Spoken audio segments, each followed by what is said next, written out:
Nous avons développé récemment un algorithme qui sert à l'implémentation des systèmes linéaires non variants dans le temps. Cet algorithme présente plusieurs avantages par rapport à l'état de l'art.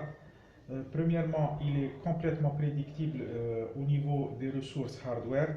Donc, il nous donne avec précision le nombre d'additionneurs utilisés et aussi le nombre d'additionneurs au niveau bit. Il est aussi sous-linéaire, ce qui veut dire qu'il n'a aucune limite par rapport à la complexité du problème.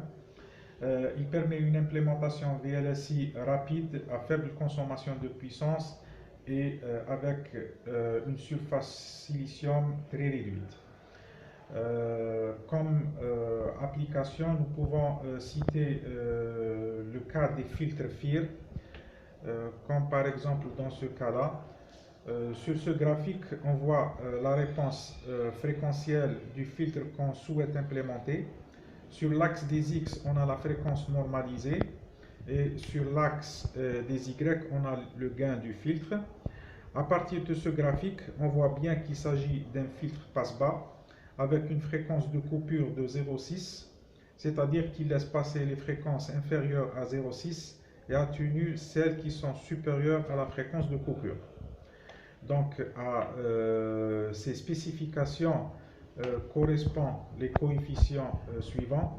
Ils sont au nombre de 280 coefficients et pour implémenter ces coefficients, il faut automatiser l'application, sinon on ne peut pas s'en sortir.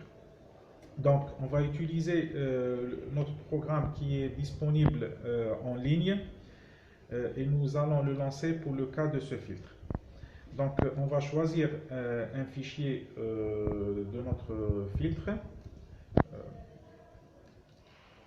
On va donner la taille en entrée de notre filtre. Par exemple, on va la fixer à 16 et on lance le programme. Donc le programme nous donne rapidement les résultats qu'on peut visualiser ici.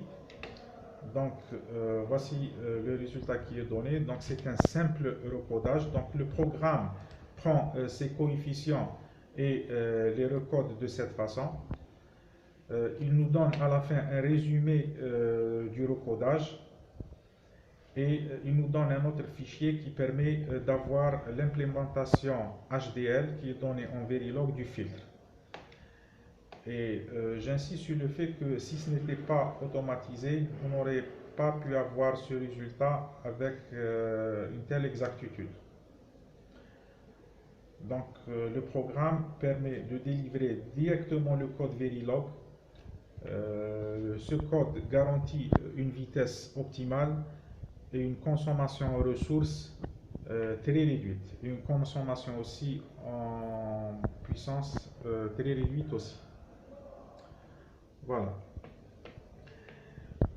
Ce programme peut être synthétisé aussi bien sur FPGA que sur ASIC. Et donc, dans le cas où ce programme il est synthétisé sur un ASIC, comme dans ce cas de figure-là, nous avons utilisé une technologie 65 nanomètres, nous voyons sur ce schéma-là le dessin des masques du filtre. Donc, globalement, le programme permet d'avoir une implémentation VLSI optimale en vitesse, très réduite en termes de consommation hardware et en consommation de puissance aussi.